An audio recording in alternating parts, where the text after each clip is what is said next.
The first sign didn't come like thunder. It came like a quiet heaviness, the kind that sits on your chest the moment you open your eyes. Amara lay on her bed that Monday morning, staring at the ceiling fan as it spun lazily above her. She should have been rushing, she always rushed. But something in her body refused to move. Not laziness, not tiredness, something deeper. Her phone alarm buzzed again. She turned it off and sat up slowly, breathing like someone who had been crying, even though she hadn't cried. God, what is happening to me? She whispered. Amara wasn't jobless. She wasn't struggling like before. In fact, 2 years ago, she had prayed aggressively for this job. It was a respectable role in a fast-growing company in the city. The pay was good. The benefits were decent. People congratulated her when she got it. Her family felt proud. Even in church, they used her testimony as an example. So why did it now feel like every day she went to that office, something in her spirit died a little? She dragged herself out of bed, got ready, and joined the traffic. Lagos traffic was not new to her, but lately, even the sound of horns felt like it was pressing on her head. When she arrived at the office building, she stood outside for a moment before entering, staring up at the glass doors like they were the gates of a prison. Then she stepped inside. The first person she met was her colleague, Ifani. Amara, you done come again? He asked with a forced smile. She tried to laugh. Is that not how we do? He leaned closer. Guy, you day okay? You've been looking different. Different. That word hit her. Because yes, she was different. She used to be full of energy. She used to greet people, used to crack jokes, used to pray softly at her desk and still smile. Now, she came in quiet, did her work, and waited for closing time like someone counting prison days. I'm fine, she lied. But the truth was, she wasn't fine. Inside her office unit, the air felt tense as usual. The department head, Mr. Raymond, was already shouting at someone. Do you people have brains at all? His voice cut through the room. Someone tried to explain. He slammed the table. Shut up. If you want to be useless, do it in your father's house. Amara flinched. This man, his anger was not normal. At first, she had told herself, that's just his personality. He's strict because he wants results. But it was beyond strict. It was humiliation. It was intimidation. It was wickedness disguised as leadership. And over time, it began to affect everyone, especially her. Because Amara was known as the gentle one. She didn't shout back. She didn't gossip back. She didn't fight. And in a workplace like that, kindness became a target. That day, at exactly 11:37 a.m., Mr. Raymond walked to her desk. Amara, he called. Yes, sir, she answered, standing quickly.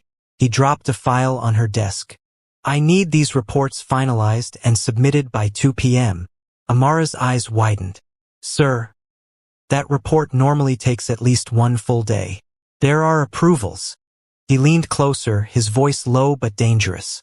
Are you questioning me? No, sir. Good. Because I don't like slow people. If you can't handle this job, resign and go sell groundnut. He walked away like he had just spoken a normal sentence. Amara sat down slowly, her hands shaking. Something inside her broke again. She opened the report. Her eyes moved across the screen, but her brain refused to cooperate. She could feel her heartbeat loud in her ears. Then her phone buzzed. A message from her younger sister. Auntie Amara, Mummy said your voice has been sounding tired these days. Are you okay? Amara stared at the message until the letters blurred. So it wasn't only in her head. Others could hear it too. That evening, after work, she got home and didn't even eat. She went straight to the bathroom, sat on the floor, and cried. Not the dramatic type, just silent tears. The type that comes when you don't even have strength to explain what is wrong. Then she prayed. God, I don't understand. I begged you for this job. I thanked you for it. Why am I suffering inside it? Why does it feel like I'm dying slowly? And as she prayed, a scripture dropped into her heart like a stone. I will lead you in the way you should go. I will guide you with my eye. Psalm 32 verse 8. She wiped her tears. Lord, guide me, she whispered, because I can't do this anymore. That night, she slept and had a dream. In the dream, she was in her office, but the building was on fire. Everyone was still working like nothing was happening. The smoke was entering the room. People were coughing, yet they refused to leave their desks. Then Amara saw herself stand up and walk out calmly. As she stepped outside, the building collapsed behind her. And the moment it collapsed, she woke up with a gasp. Her whole body was cold. She sat up, breathing hard. Jesus felt too real. But she did what many Christians do when a dream scares them. She tried to ignore it. The next morning, she went to work again. But something strange happened. While she was at her desk, her pastor's wife called her randomly. Amara, good morning. Good morning, Ma. I don't know why I'm calling you like this, the woman said. But I just heard in my spirit. Tell her not to ignore my warning. Are you okay? Amara froze. Her throat tightened. Ma, the woman continued. You have been carrying something heavy. God says don't stay where his peace has left. He will not lead you into confusion. Amara couldn't talk. Tears rushed to her eyes again. After the call ended, she sat there like someone who had been slapped awake. Dream, confirmation, inner unrest. This was not just work stress. This was God speaking.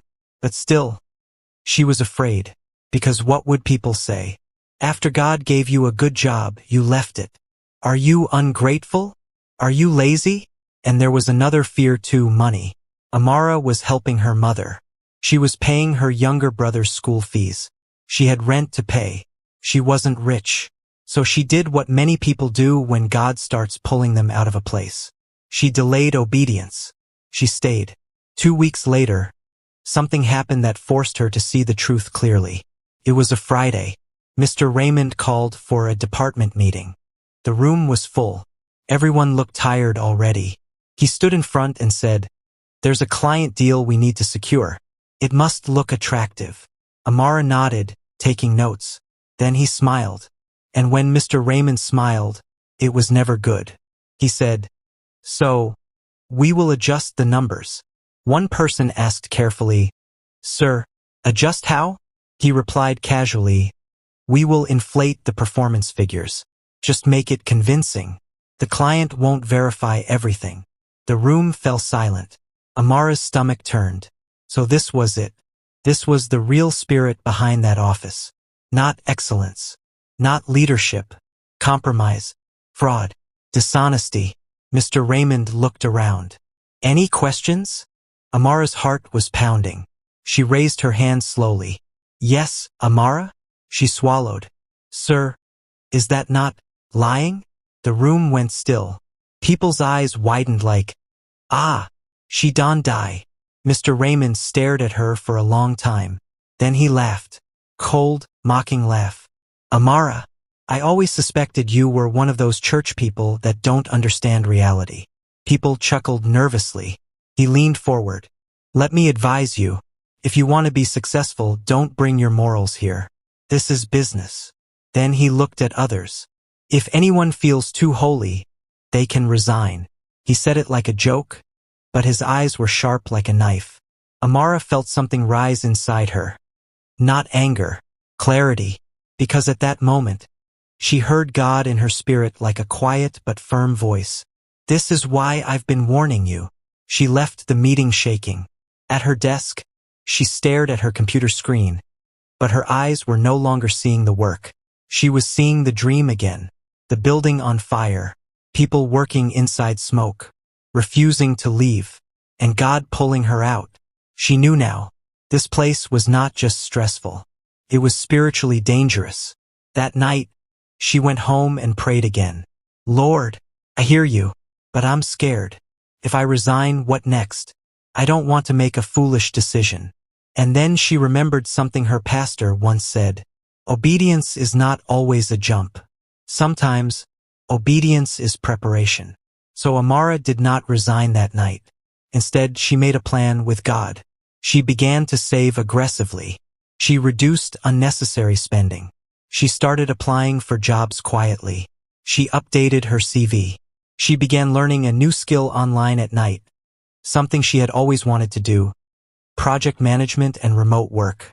She also started fasting every Wednesday, not to force God to change the office, but to get clear direction. And the more she prayed, the more she felt peace, because she was finally moving toward obedience. 3 weeks later, her body gave another sign. One morning at work, Amara suddenly couldn't breathe well. Her chest tightened, her palms sweated, her vision blurred. She thought she was dying. People rushed around her. Someone shouted, "Bring water." Another said, "Call the nurse." Amara was shaking like a leaf. They carried her outside. As she sat on the steps, struggling to breathe, she heard herself whisper, "God, I get it. I get it." That was the day she knew. If she stayed longer, it would cost her more than money. It would cost her health. That evening, she met with her pastor. She explained everything. He listened quietly, then said, "Amara, God is not a wicked father. If he is telling you to leave, it is because he has already planned what's next. But do it in peace. Do it in wisdom." She nodded. 2 days later, she received an email. A remote role, better pay, better atmosphere. The interviewer said, "We just felt led to pick you. Your calm nature is exactly what our team needs." Amara cried again, but this time, it was relief. That weekend, she wrote her resignation letter. On Monday morning, she submitted it. Mr. Raymond looked at it and smirked. "So you're leaving?" "Yes, sir." "Good. Don't think you'll find better out there." Amara smiled politely. "Thank you, sir," and she walked out. As she stepped out of the building, the air felt lighter. Her breathing felt easier. It was like her spirit had been holding its breath for months, and it finally exhaled. Outside, she sat in her car and whispered, "Thank you, Jesus." 2 weeks after she left, she got a call from Afani. "Amara." "Afani, how far?" His voice was tense. "Guy, you won't believe what happened." "What?" "The company got investigated. Someone reported the fake reports. They froze accounts. They arrested Raymond this morning." Amara's mouth opened slowly. "Arrested?" "Yes. And the worst part, they're now reviewing all departments. Everybody is under pressure. Some people may lose their jobs." Amara's heart beat once, hard. Then she closed her eyes. The dream, the building collapsing. God didn't warn her because he hated her job. He warned her because he loved her. She whispered, "Thank you for saving me." That night, as she sat on her bed with tears in her eyes, she prayed, "Lord, thank you for not allowing me to die in what looked like a blessing. Thank you for teaching me that peace is also direction. And thank you for showing me that when you say leave, it's not punishment, it's protection." And from that day, Amara carried a new wisdom. Not every open door is a God door. And when God says, "Come out," it's not because you failed, it's because he is moving you forward.